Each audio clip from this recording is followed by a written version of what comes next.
What's up, dudes? Welcome back to another episode of Rhomas Men's Team. Pretty simple. We are a group of guys helping each other make progress towards each other's goals.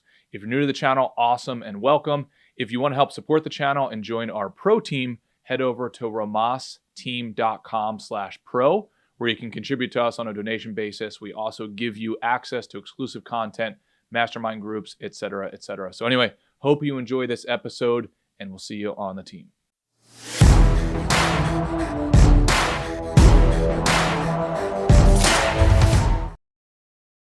Mr. Wright, what's going on this morning, brother? Good morning, Wes. I am good. I feel a little bit of cold or flu or something coming on. I know you've been struggling with it for about a week. How are you feeling today? Good. Oh, actually, hold on. I got to put this other camera on 1 sec. Sorry, dude. Are we recording? We are, but awesome. Not on my other camera. All right, I'll take a sip of my decaf. Oh, sorry, dudes. One of my little rituals. Oh, yeah. How was the weekend, bud? It was good, man. Ran my art gallery out in cottage country. Watched some football. Like I said, I feel this kind of cold or flu or whatever coming on. So I got a ton of sleep. And actually, it's something I wanted to start off with. What are the kind of things you do when you're sick or you feel like sickness coming on to combat it, other than taking medicine, which I'm not sure, I've never found a medicine that really works when it comes to cold and flu. It just kind of comforts you a little bit. Yeah. So up until last week, I hadn't gotten sick in over a year, I think, which is really rare for me. I used to get sick easily 6, 7, 8, 9, 10 times a year when I was working in New York. I have not found a way to feel better. Once you're already past 3% in the sickness, which I guess I feel like is really early on, if you get even a slight tickle in your throat, I feel like almost at that point you're done. I feel like it's just, now it's got to run its course. I wish I had some magic bullet, but I don't. And I take a ton of green drinks, just normally at least one green drink a day. But when I get sick, I'll have 2 or 3. And but honestly, I haven't noticed anything that works other than you just let it ride through and you sleep as much as possible.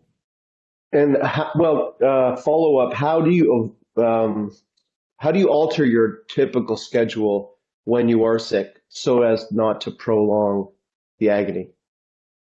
So normally, I think what you're supposed to do is get your ass to bed right away. This particular time that I got sick, and the doctor thinks I have pneumonia, but I'm getting on the tail end of it. I just blatantly disregarded all of the fundamental things that you would do, right? Properly hydrate yourself, stop working, go to sleep. And here's the other thing I found is that I'm assuming there's a reason that when you go to the hospital, they make you lay down, because you and I, Ray, we don't dig ditches for a living. So I always just thought, I was like, oh, well, what's the big deal? What's the big deal if I'm working in the office or I'm working at the house versus just laying down? I think there's a very big difference. When you're at a certain level of sickness, you just need to get your ass to bed. And I saw Kaizen's raw garlic. Yep. I feel like I've used raw garlic to stave off sickness a ton of times. In this particular case, it did not work. I'm going to bring Rob up here because he pushed me over the edge when I got in that cold tub a second time and was not feeling good already. So anyway, I wish I had a magic bullet. Is there anything that you do to help reduce your sickness or in the past?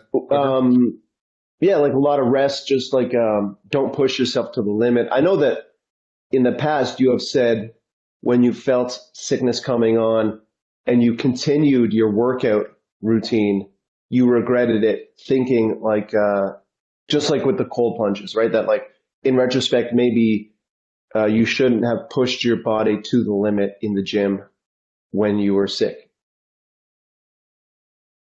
Yeah, I think there's some counterpoints to this. I think a lot of people, I think even in the Discord today, was saying, oh, get on the Sweat it treadmill, out. get your heart rate up. Yeah. I don't know, to be honest with you. I feel like there's times where I've done that. I also feel like there's times where I've very much regretted doing that, almost like now. And I got pneumonia probably 7 or 8 years ago, and I did that. I was like, all right, I'm just going to fight through this. Like, what's the big deal? And then go to the gym and so on. And then I got literally deathly ill. The doctor was like, you're on the edge here, bud. And because the pneumonia, I believe, was viral, I think I'm saying that, or viral, not bacterial. He's like, there's nothing we could really do except for put you in an emergency room. So I don't know. I'd be real careful. I think the upside of fighting through is maybe you cut your sickness by a certain percentage of the time. I think the downside of fighting through, like literally going to the gym, etc., is that you die. So yeah. Ray, weigh those two options. Yeah, weigh those two options. I almost always pick the non-death option. Yeah. But I had a really interesting speech I came across on my way over here, and that was by Jordan Peterson. And it was basically something along the lines of like, watch your self-talk. Not only your self-talk to yourself, but actually the words that you are just speaking in your mind that are not exactly positive, either about yourself or others, or just not true. And I'm putting that topic on the table today for us all to analyze, how do we talk to ourselves and how do we talk to other people? And what percentage of that is either not true or exaggerated or just not moving the needle in a positive direction? So, Ray, I'm going to throw it over to you. What is your thought on that, and what comes up for you when I say that? Well, what comes up for me, great topic. What comes up for me is a few things. I've noticed, like when I'm acting from my lower self, like and we talked about this with the shaman. I'm like a unnecessary threat detection machine. I'll walk down the street or I'm driving. I'll be like Asian person, black person, gay guy, woman, white guy, like just kind of like labeling everyone and judging everyone, even though I might not realize I'm judging them. So like just being this judgment machine. 100%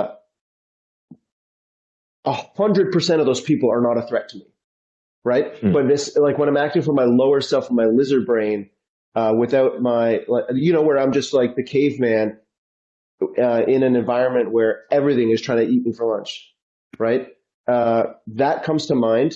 At a 12-step recovery meeting I was at on maybe Thursday, a guy said, I used to always look for differences instead of similarities, and that to me, that would sound something like I'm better than him because I'm jealous of him because, he succeeded at that, but I wouldn't succeed at that because of the following, right? So like, so that challenged me to look for similarities with my brothers rather than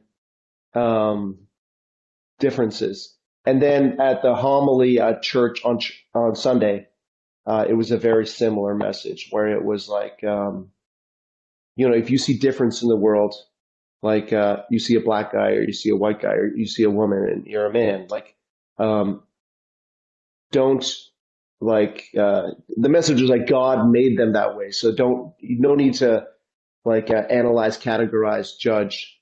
So with all that, the Thursday recovery meeting where he said, I used to look for differences, but now I look for similarities. That's what comes up. That's what resonates for me the most.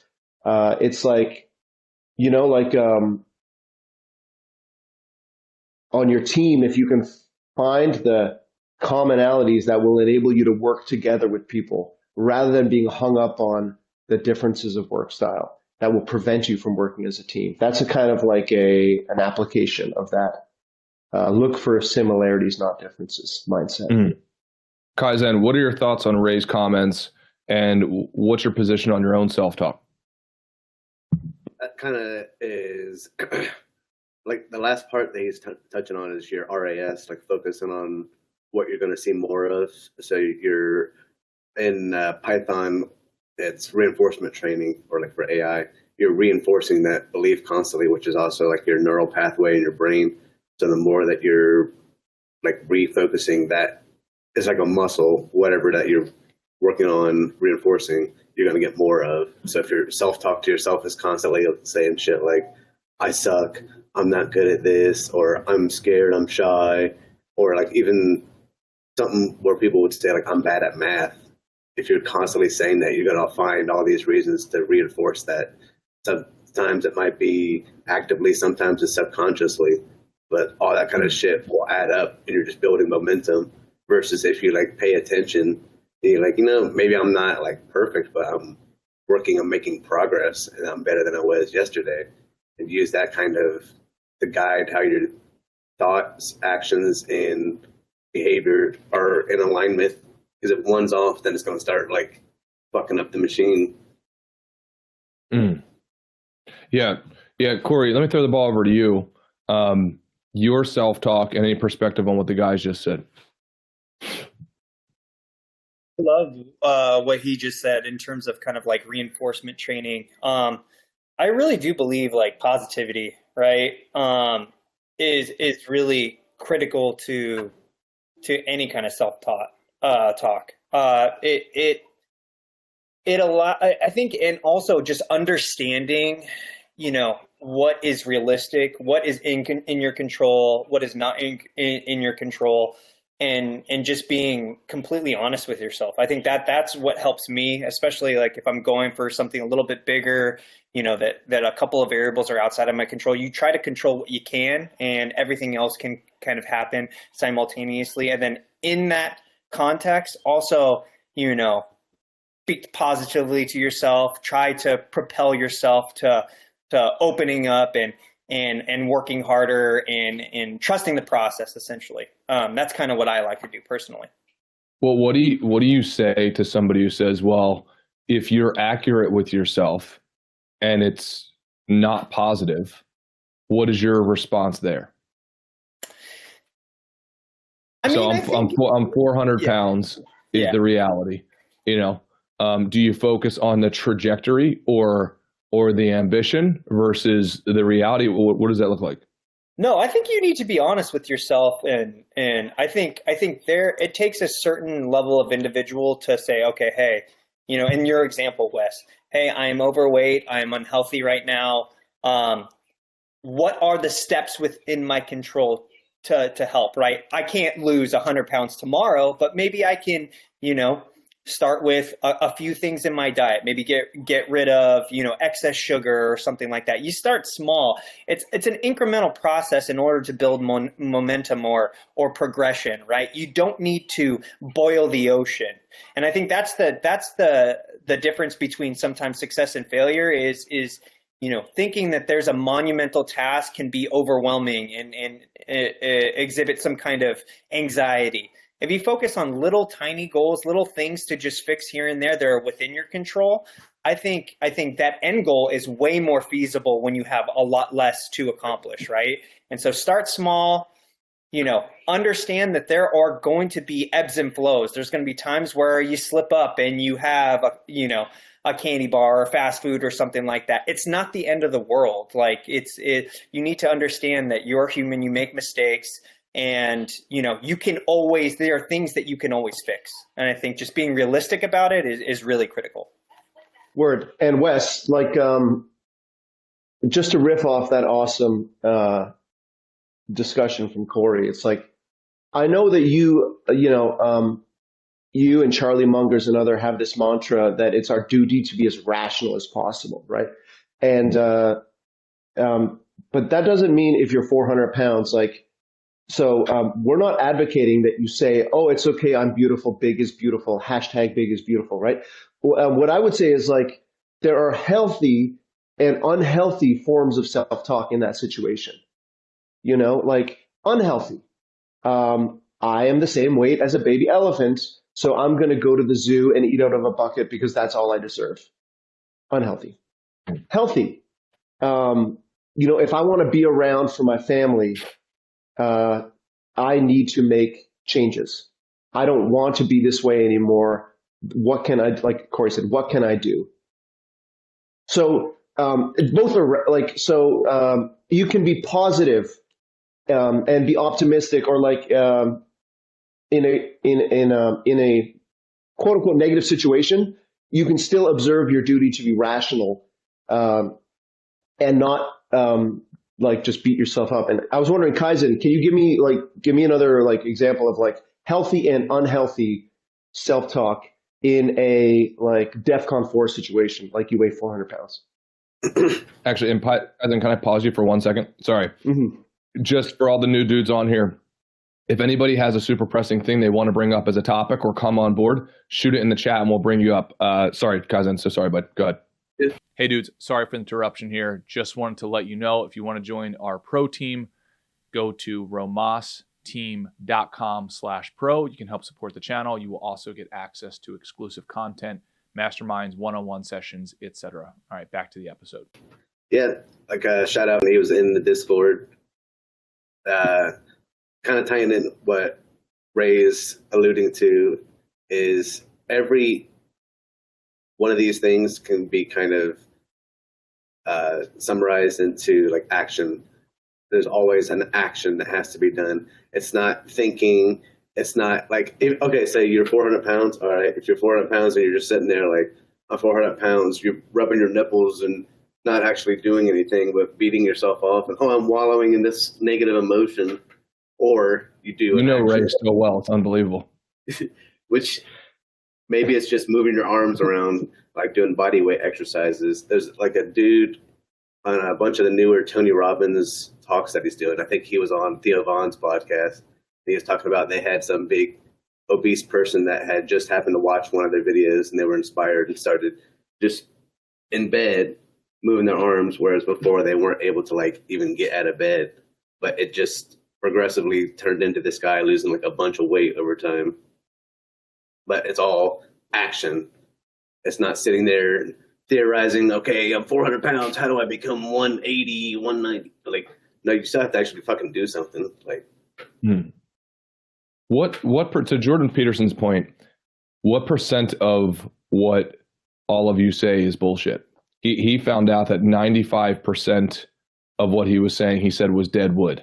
Is either some sort of fabrication or overly negative or something like that. Corey, I'll throw the ball over to you. What percent of language that you use either to yourself or others do you think could be tightened up either accurately or more positively? That's a good question. It's almost as if it's a human instinct to blow smoke up our own ass, right, Corey? Like it's exactly. I don't think you need to feel guilty if you're about to announce something in the high 90s. Yeah. No. Yeah. I mean, I don't feel guilty regardless. I'm just trying to think of what, when you actually have to critically think about like what level of bullshit are you actually spewing. And I think I don't know. I think sometimes fake it till you make it, to be honest. I think maybe on a conscious level, it's bullshit, but it's placebo effect, right? Telling yourself like, hey, I can accomplish this. Like the human body is incredible, mind and everything like that. The level of stresses you can push yourself to its potential. So I could very well say, 100% bullshit until it's done, right? Like at the end of the day, it's results, right? So I'm gonna go with 100%. So that's a good point. I think you need to it's too Jordan Peterson probably spoke for an hour on this subject, Wes, right? Because I think you can, like Corey said, you can parse it out into delusions, lies, but also what about motivational self-talk or North Star goals, right? Like a North Star goal is bullshit, is fantasy until you accomplish it, right? The whole point of a North Star goal is to set it so big that it makes people fall out of their chair. And so would that fit into Jordan Peterson's 95%? And if it does, wouldn't we want to keep it anyhow? I think both of you are bringing up an excellent point. I wonder if there's a concept that I've been thinking about a lot the past week or so, which was okay, you're happy or you're sad, but in relation to what? You could be in physical pain, but if you're at the gym and it's in relation to you getting the body that you want, then all of a sudden you turn that sadness to happiness. So I wonder if it fits in that area. Like you are bullshitting, but in relation to what? In relation to positively, functionally bullshitting yourself of saying, hey, I'm not there yet, but I'm going to be, and I'm going to pump up my consciousness right now so that I can actually take action on it. I could totally see that. Frank, let me throw the ball over to you. What's your perspective, bro? Thank you, man. This is a topic I'm particularly passionate about. And if you don't mind, I want to take it just one quick step back and talk about the concept of neuroplasticity, which is our ability. And it doesn't matter if you're 5 years old, where you're more neuroplastic, or you're 80 years old. Studies have shown that you are neuroplastic your entire lives. What that means is that you can train your brain to have a different default pathway when you receive a piece of stimulus. For example, when you get a really terrible piece of news, how do you by default react? You can train your brain to operate in different ways by deepening the synaptical pathways that you typically take. So if historically you always reacted with stress and negativity, that's what you're training your brain to do. Same thing with when you're working out a new exercise, or you've been playing the piano for 20 years. The muscle memory that you're able to develop there, you can also develop in your brain. So on the concept of positive self-talk, you can do the very same thing. If you train yourself throughout 20 years of your life to talk negatively, that's how you're training your brain by default to think and act. But you can flip that completely around through this concept of growth mindset, neuroplasticity, and Kaizen hit on that. So there is a lot of research-backed, peer-reviewed studies that makes this not just a hippy-dippy self-talk or positivity thing, but it's proven to be effective. That's the first thing. Well, and Frank, sorry, let me interject there. For those of you who think that might sound so obvious to a lot of people, but I think actually it wasn't so obvious for a long period of time, because I believe in the study of psychology, they actually said your brain became quite rigid after a certain age. And Carol Dweck's book, Growth Mindset, was pretty groundbreaking in this, if anybody's interested. Sorry, Frank, to take the mic from you. Go ahead, buddy. No worries. And Ray, you bring up a really good point, which is, what if this is true? What if this is reality? How do you operate under this growth mindset? It's all about not assigning your personal value to your current state. I might weigh 400 pounds today, but that doesn't mean I'm a terrible person. That doesn't reflect on who I am as an individual. That's the first thing. Second thing is, you need to value progress. It's not about where you are today, it's about where you could be. And so I may be 400 pounds, but guess what? I was 450 pounds 6 months ago. When you value progress, that starts to establish these positive synaptical connections in your brain that trains you to think more positively. And by doing this, you're in your body physiologically, you're changing your stress response.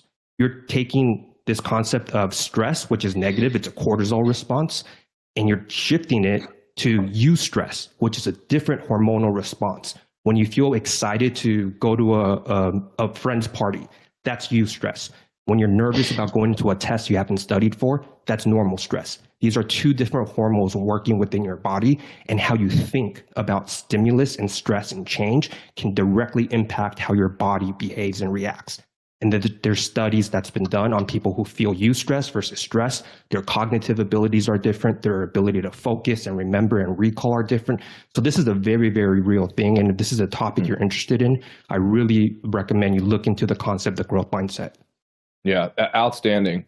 So you guys, this is why I love having these conversations, because it gives me additional levels of distinction. So Ray, what if we framed it as, what percentage of your thoughts are functional towards the goals that you have predetermined? Is that a better, more accurate question? Mm-hmm. So let me throw the mic back over to you, and then we're going to throw it over to Mitch. What percentage of your thoughts do you think are functional towards your goals? Well, I think it's a battle. It's like a constant battle where, my lizard brain, again, is threat detection, fear calculus, and the important self-work that you and I have been doing on this group for the last 3 years, and the learning, right, from all these different sources, is the other 50%, right? So it's like this. So like these like fear impulses are about 50%, and it might be 75-25, but like what I want to focus on is the balancing act, fear. A bill comes in, I don't have the money for it. It's like, they're not going to take away my house. I'm not going to be homeless. I'm not going to be a bum in the gutter or whatever.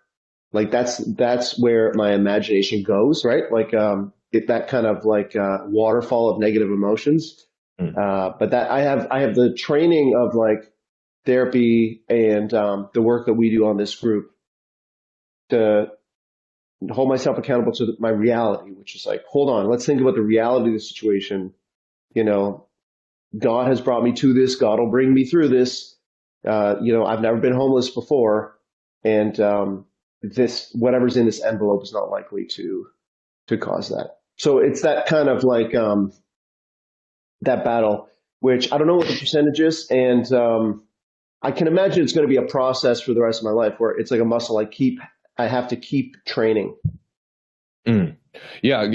Mitch, what comes up for you when we talk about this? Well, what percentage, as we've defined it, what percentage, if you don't mind me asking, what percentage of your thoughts are functional towards your goals right now?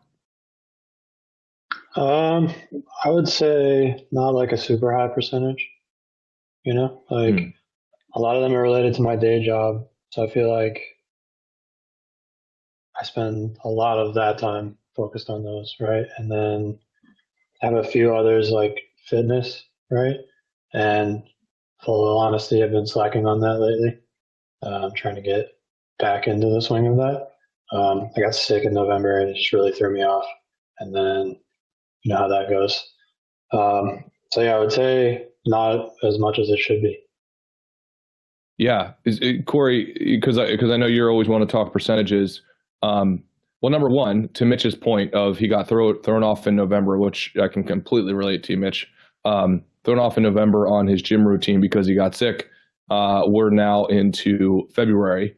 What would you, if you were giving your opinion on Mitch's situation, what would you say? I mean, I think this is the first step, right? I mean, to like I think especially any gym goer, specifically on the gym topic, we all go through kind of falling off the wagon. It's a lifestyle, right? It's hard to keep up. But the first step is knowing like, hey, I've kind of fallen off the wagon. I want to start fresh. Here's what I'm gonna, do in terms of following a plan. I think, obviously anyone who goes to the gym or kind of, or is in the middle of some kind of downturn on whatever there be, whether it's career, health, etc. I think just finding little ways to get that positivity back, right? I think there's nothing in life that it feels better than like actually like accomplishing a task, I feel like. So like writing yourself a plan, going grocery shopping to buy yourself healthy foods to get that back in, going for a walk, studying, doing anything like that. I think having those little things in order to, like I said, don't overwhelm you with the fact that you haven't been to the gym in a couple of months. That's the past, right? What do you do about the present? The question is execution and action. And in order to do that, pick small little things, get you some momentum, and you'll be back in it, no problem. So I think the first step, what you're doing right now is just admitting, hey, I've been off a little bit, I've been struggling a little bit. Now the question is like, what things can you put in place in order to get off of this one path? Hell yeah, love it. And the scorecard comes to mind. Small things there. Yeah, the scorecard helps a lot. Yeah. I'm going to throw the ball over to you here in a sec. You're on mute, just as a heads up. What percentage of your thoughts do you think are functional, being defined as working towards your goals? Oh, you're still on mute, bro.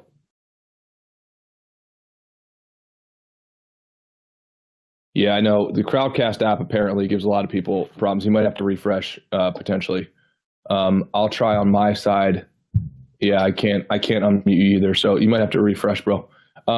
Mitch, while getting that together, anything on your mind as we bring up this topic? What's your perspective? Sorry, which topic? Like the same thing with the defining, right? When we initially start analyzing this, it was okay. What percentage of your thoughts are bullshit and or negative? Then it's like, well, hey, if we define it that way, then are we going to cut off a certain amount of conversation with ourselves that's like, well, shouldn't we be envisioning our future self? And isn't our future self not necessarily the real present? So isn't that a version of lying? Versus now, if we evolve the conversation to say, okay, if you're stepping into that future self and that's your North Star goal, well, what percentage of your thoughts and monologue and dialogue with other humans are actually working towards, are functionally positive towards those goals? Does that make sense? Yeah. Yeah, I think, it's interesting to kind of like set goals, not just like this is what I want, but like this is what I'm going to do to achieve it. Like Corey brought up, like starting with small steps, and I've done that recently, right? Like I went for a short run like a couple weeks ago. I started doing some calisthenics yesterday. I was like, I got to do this, right? Like I just got to do it. So it's like, yeah, if you kind of like get moving on that a little bit at a time, that helps. But like the question you're kind of asking is like, what percentage of your like waking life should be devoted to these goals, I guess, right? I think that it comes from like, how much do you want it and how far along are you? Up to is I hit my first big weight goal. And then I got sick and I was just like, I kind of feel like I've accomplished something and the drive is not as strong, and it's hard to like keep that going when you hit milestones, right? Yeah. I have found that to be the case with if my goals are primarily self-centered versus others-centered, and I think it sounds good to entirely focus on other people, but I also don't think that's reality. I think having the proper ratio is really important. So I'd be curious what would happen for you there if you enhanced your why to incorporate not only yourself, but to make it bigger for yourself and for others. Ray, what are your thoughts on increasing your why so that it can accomplish any how, as they say? Yeah, that's like, it's that has been said in different forms many times over the centuries. I think Nietzsche's quote is a man who has a why, knows his why, can conquer any how. And I think we come back to that a lot in this group. That is why we have, our goal. Like this is part of my why, my vision board, our goals, our priorities, right? It takes time to clearly define these. It takes work, if you want to have a powerful why that motivates you and drives you, well, you're going to have to put in the work. If you want to be super ripped, you're going to have to put in the work.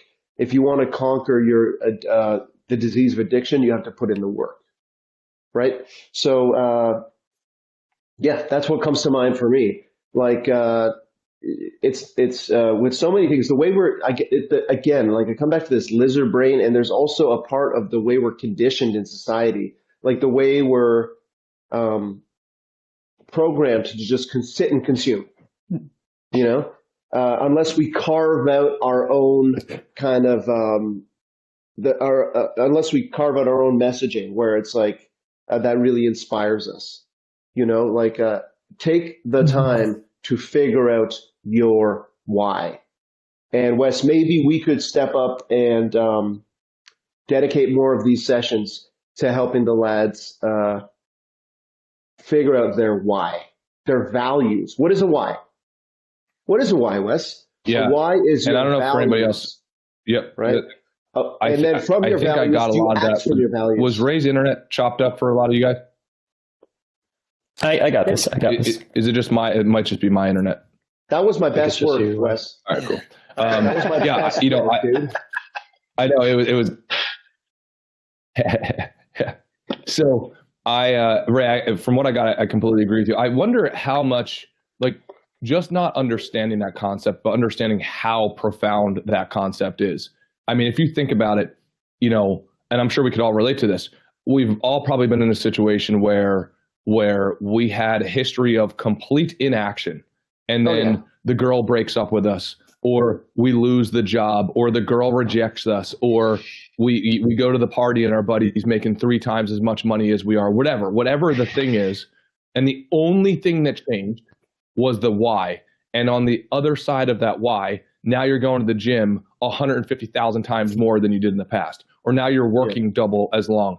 Corey, what is your thought on I wonder if the only thing you have to adjust is increasing your why to a level 10. I'm not saying you, I'm saying categorically. Yeah. And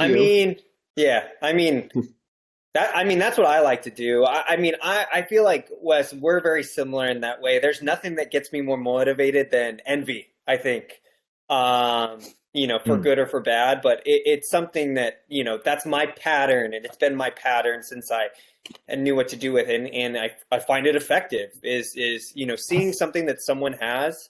And so for me personally, I have to go level 10. I can't, it's either I'm a 0 guy or I'm a 110 guy.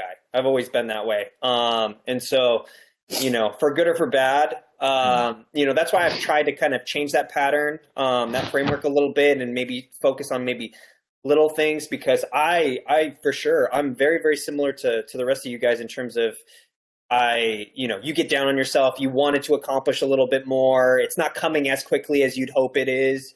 That's why you kind of change the perspective in order to focus on, as cliche as it is, focus on the journey, the work, that really, really helps. Right. And so I think, to answer your question, I think you have to turn it up to level 10. I think in order to be successful in any facet of categories, limping into something is never going to work. I think that's the worst thing you can do. Best thing you can, or other things to happen is like you try it, it doesn't make sense, and then you could write that off your list. You don't have to do it ever again, right? At least you come to that conclusion, and I think that's what's critical. Is definitely go in at a level 10 if you can. 100%, Corey, and it's like the worst thing to do is limp in there, right? Obviously, the best thing is to give it your all and win. But the second best thing would be give it your all and lose, right? Because of the man you become along the way. That's what, to give it a language that Wes likes to use, right? Like, yeah, you said it's kind of cheesy to use the expression, it's all about the journey. But like the different versions of that are like, it's not about the destination, it's about the journey. Like a more manly way to say that is like, it's not about the stuff you'll get, it's the man you become on the way, right? And Wes, Corey's discussion makes me think of the way we ended our last session on Friday with Phil, and where Phil was worried about this kind of repeat pattern where there's a deadline looming and he still can't summon the action within, And I think that really resonated with me and got me fired up and mad as hell, because I relate so much to that self-talk into Phil's situation. And I think that, like, doing the work to figure out your why is how to get over that inaction. Like, if you become so passionate about your why, you have to want it so bad. Like, in order to break that habit of procrastination, you just, simply put, you have to want it more than the procrastination. The wanting has to be more powerful than the procrastination. And part of harnessing that wanting is really doing the work to figure out your why. What are your values? What are your goals? What is your what is it called? When you call yourself the enthusiastic teacher, that's your avatar, right? So this kind of like avatar, goals, values, like taking the time, days, weeks, however long it takes to really understand that why. That is like that kind of like that fuel that can push you through the procrastination. Yeah. Sorry to hog the mic. Yeah. No, I put it in this list. Do this. Use this app. Blah blah blah. Etc. Versus just having a 1-sentence book of like, increase your why to a level 10. I promise you, everything else will work itself out. And it's one thing to say, oh yeah, I've got a big reason. It's like, no. Pretend there's a gun to your head, or pretend there's a gun to your mother's head. And your percentage of which you are convicted of that, right, will be directly correlated with your percentage of which you execute it. Because it's one thing to say, oh yeah, okay, yeah, there's a gun in my head. And then it's like, well, if there's a gun in your head, you wouldn't eat the fucking cookie. Like there's no chance you would eat the cookie. But the problem is when you're trying to synthetically manufacture that hypothetical scenario, it is dramatically different than an actual gun being in your fucking head. Which is like, think back to that moment. Often it's in our childhood where like you forgot time, where time didn't matter. You know, like the best movies, the best music, the best restaurants, the best bike rides, the best fitness experiences. And for Wes, for you, I'm sure you harness this in work where you get into this flow state and time doesn't matter. You're like, I could do this for the next 12 hours. What does it do with like a memory like that? Like, how does he convert that to his why? Like, because I know I can't put the words to it, but Wes, don't you think that's an extremely valuable piece of like fuel, or like right, that he can identify that feeling and almost even like kind of manufacture it just by like putting his memory back there, right, Wes? Well, I wonder if there's a beautiful mosaic being put together via story, because what I hear there is not only what you just said, Ray, but also embarrassment of one's peers. They were laughing at him. I've like, and I don't know about you, Corey, but for me, that is like a level 10 instant. My hands start sweating, like just infuriating. And I like Mark Twain said, he could last a good 6 months off of a compliment. I could last 60 years off of somebody, laughing at my inadequacies. I wonder if there's a ratio there of when you toggle back and forth into being intrinsically motivated to do something, so you hit that flow state, but then in those pockets of time where you're depleted or whatever, that you then revert back to remembering the why, so that it gives you just enough jet fuel to get back into the flow state. Corey, is there an element that resonates with you? He kind of froze up there, but I think I got the gist of what he's saying. Yeah, I mean, personally, Wes, did you finish everything? You just want to know specifically the example and how? Okay. I mean, yeah, I agree with you. That's very relatable. I mean, I don't know if it in terms of, and I don't know if this is the wrong thing to focus on, but Wes, I had the same idea. I was like, I put myself in position as these individuals laughing at me. Next thing I know, I'm after this, I'm going on another, right? Just to prove to myself. And so I don't know how healthy or unhealthy that is. That's just my why, right? And I think going back to kind of example is like, it sounds like he found his why. And I think, that's a good lesson for everybody. If you have something like that makes you feel that passionate, that strong about it, you need to cultivate that. Yeah, go ahead. Yeah, like in other words, like is it like there is like a boogeyman, right? Is there a boogeyman that holds you back? Everything, like what stops me from cold calling, cold emailing? I have an art gallery, and so I'm in sales, and so I'm not in a call center, bro, in India or something. But in a lot of ways, I'm not that different. I gotta get like Wes says, like the slow season is when the phone is like this, and high retail season is when the phone is like this. In other words, like it's all in my control. Whether like the inputs I make determine whether I sell art. Now, to put it in a lofty way, connecting amazing artists with people who want beautiful things. To put it another way, making sales. Because I've been doing it for 20 years, and I know what I'm talking about. And they might love art, but they work all day at a law firm or wherever they work, and they don't have time to go to galleries every day and research art on the internet every night. And so by coming to me, they are leapfrogging that research delta and getting the benefit of all that. Just to answer your question, the boogeyman is that they'll laugh or say no, right? When I say, will you buy this piece of art? And so that is what grips me and prevents me from picking up the phone or prevents me from sending that email. So it is this kind of public humiliation thing, or it's a version of that Wes and Corey latched onto. And Mitch, is there anything that comes to mind in terms of a boogeyman like that you have to conquer in order to get your shit done? Yeah, I guess I struggle with like putting my finger on what it is. I guess Mhm. the easier thing to say is the things that I have a hard time doing are like socializing, Mm-hmm. and like especially like approaching women. Like I have no problem dating, but like to try to like approach a woman in public would be weird for me. So like I use like dating apps and stuff like that, right? Which I Word. don't really like doing. So yeah, just like I guess just like initiating social situations in general is difficult for me, and I don't really know what the blocker is. It's like a mental block. I guess it's fear. I mean, I just don't know what it's Yeah. fear of. Yeah, It's dude. Yeah, it's rejection. fear. It's But a like I'm gripped by 100 kinds of fear, man. And I think what Wes and Corey talking about is fear based, you know. But I can tell you, like, because my dating days ended before the advent of apps and even online dating at all.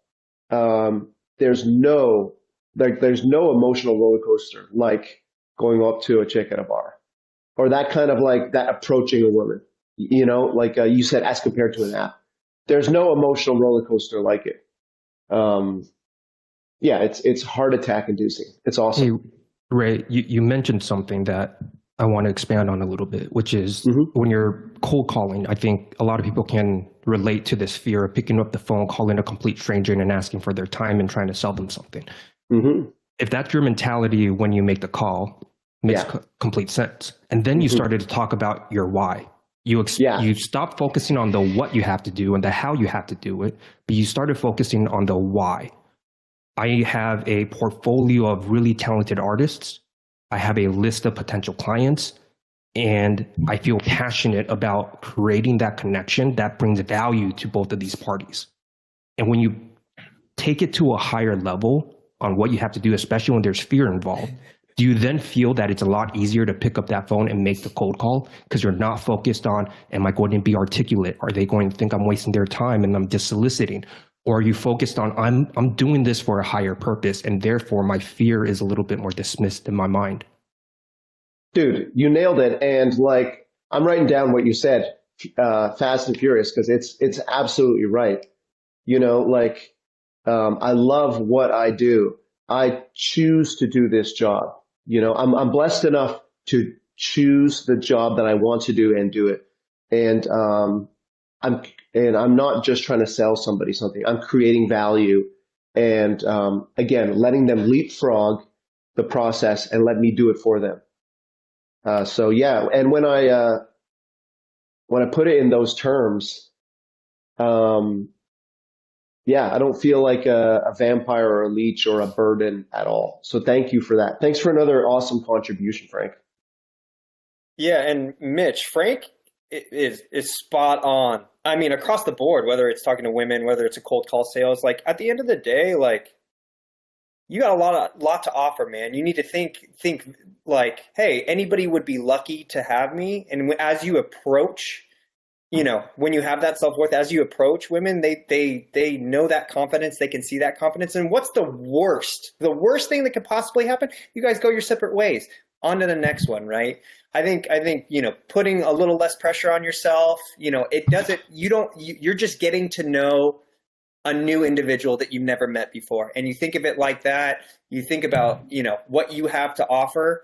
And dude, you'll be fine. Like, don't even sweat it. Yeah, and Mitch, like the fact that you're part of this group and the kind of contributions you make to our Discord and like to these meetings is proof that you're an elevated member of the species. And like, keep that in mind, bro, because there are a lot of goblins out there. And like Corey said, you're not one of them, dude. Like, you're a stud.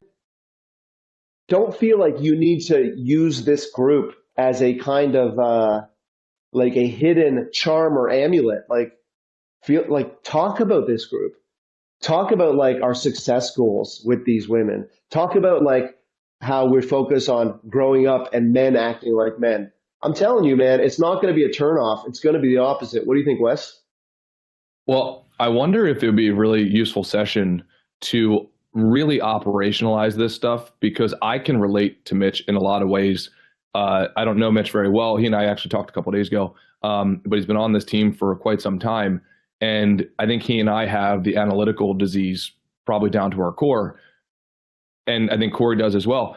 But I actually think if you use that to your advantage, you might not be out of the gate. Things seem like they're much more intuitive to other humans than they are to me. But then I think I have an advantage because they're not intuitive to me. I have to dissect how the watch works before I understand what time it is. Doesn't matter, right? I need to know every cog of the wheel. And so there's a delay in my progress. But then, honestly, I feel like the universe has gifted me with that disease because then you better fucking watch out because now I know how every single cog of that watch works. And I might have been putting up goose eggs for 10 years, but now you're never going to be able to beat me ever again. Right, sort of thing. Because like once it reaches that critical mass and now I understand the full spectrum, it's like now I can play the game. So I wonder if for Mitch and other guys like Mitch, et cetera, and by the way, Mitch, I was in that same cohort as well. Operationalizing things really helped. People telling me, "Oh, just be yourself, man." That didn't fucking help me. Right? It's like, well, I suck right now. Right? Like, so then dissecting it. So I created a spreadsheet and then I created all these things. Like, okay, well, like how do I qualify myself? If I had to be rational on saying, what does the female counterpart want on the other side? A lot of people don't want to have that conversation, but it's actually pretty easy. Well, she probably wants security. That's probably the number one thing. And then there's subcategories of that, right? So whether it be money or physique or the ability to communicate or the ability to make her laugh, right? Or the ability to blah, blah, blah. Like it's not 100 things. It's not one thing. It's not 100 things though. And then, okay, well, how do you make that decision tree from there? Okay, there are these 4 subcategories or 5 subcategories, and then there's a few subcategories of that. So we've got 3 tiers of things. Okay, well, then I can scorecard that. Okay, well, if my physique's not where it should be, and if I had to be objective about it, if I have a 6-pack, it's probably not going to hurt my odds of finding a female, right? Right? Probably not. If I make 500K a year, probably not going to hurt my odds.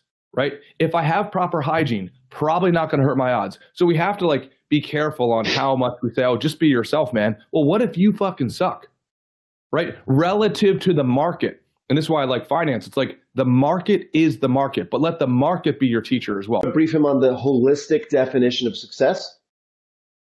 Yeah, I mean, basically for me, it's health, wealth, relationships, and enjoying the process. It's a circle. Health, yeah, it's a circle.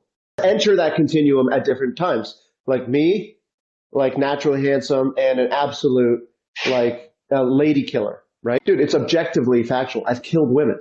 Objectively. Okay?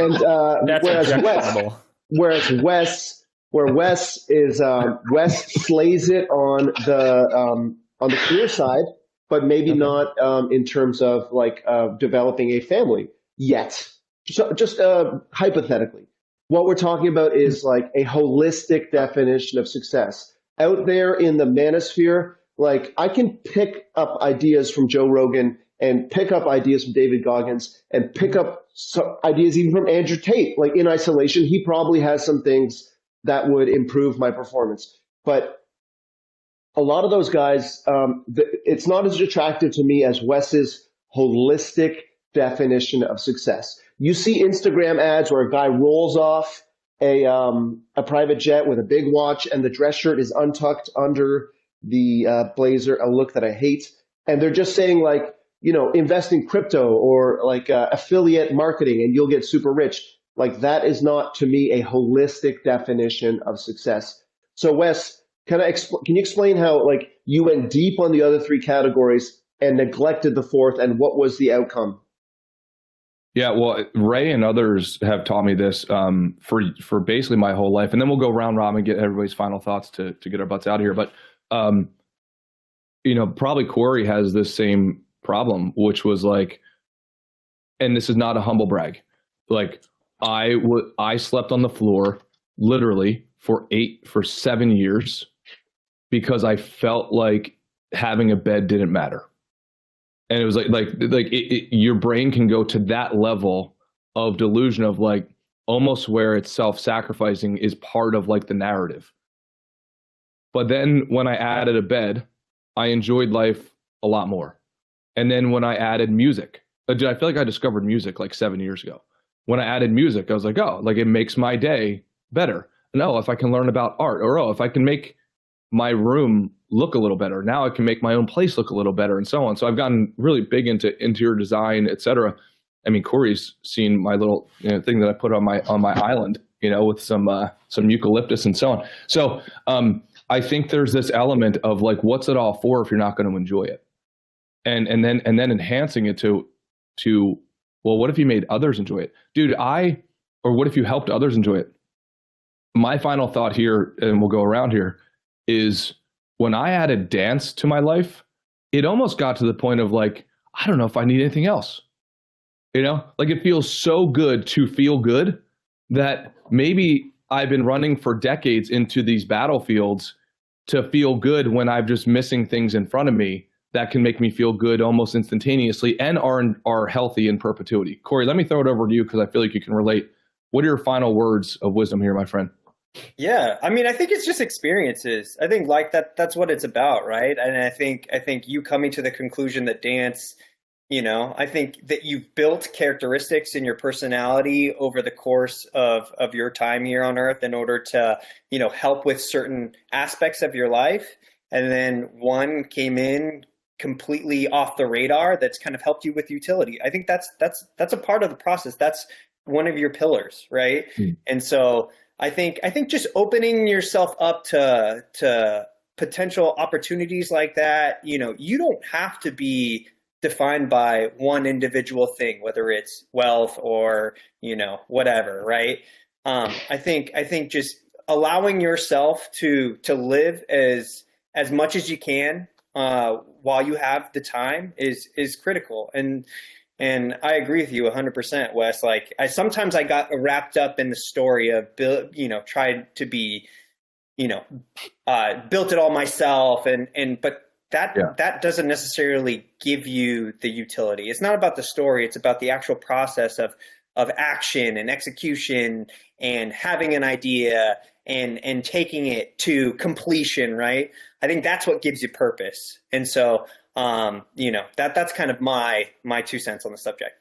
Love it. Ray, let me throw it over to you, brother. Final words of wisdom. Stick around, man. I think you're going to make a lot of great contributions to this group, as do Kaizen, Corey, Frank, and sometimes Wes. Frank, let me throw it over to you, brother. Final words of wisdom, my friend. Yeah, I loved your story, Wes. Thanks for sharing, enjoying the process, or rather making the process as enjoyable as possible by, for example, buying a bed. That's something I have to remind myself of. Something that I want to do is bring it. Now I've got pretty sick. Nice. I use a 8 sleep mattress. Love it. No, I'm talking more about it. I want to bring it full circle back to how we started today, which is talking about this concept of positive self-talk and neuroplasticity. I think that applies also to this idea of enjoying the process, because the process sometimes sucks. Sometimes it's hard and stressful and challenging, and sometimes you can't buy a bed and make it more enjoyable. Sometimes you have to grind through it. And you can essentially trick your brain during those moments to actually truly enjoy it. If you look for the most difficult, challenging things in your life, and rather than view them as intimidating and scary and something you don't want to do, and you view it as a challenge and an opportunity to say, I added another notch to my belt. I did something incredibly hard. It sucked, but I embraced that suck. And I enjoyed the process even though it sucked. And I think that's where that power really comes. Love it. Outstanding. Mitch, let me throw it over to you, brother. Final words of wisdom, my friend. I just like what Frank just said about embracing the suck. I really like to use the phrase eager to suffer. I need to work on being a little more eager to suffer lately. Hell yeah. Love it. Those last 2 comments might not help my problem. So I didn't get the other side of it. Dude, if I'm doing a workout, I'm like, oh, if I lose a foot, this is going to be fucking awesome. It'll make me even more motivated. So, all right, dude, I love you guys. Thanks for all the contribution. I know we jumped around. Thank you, gentlemen. So much.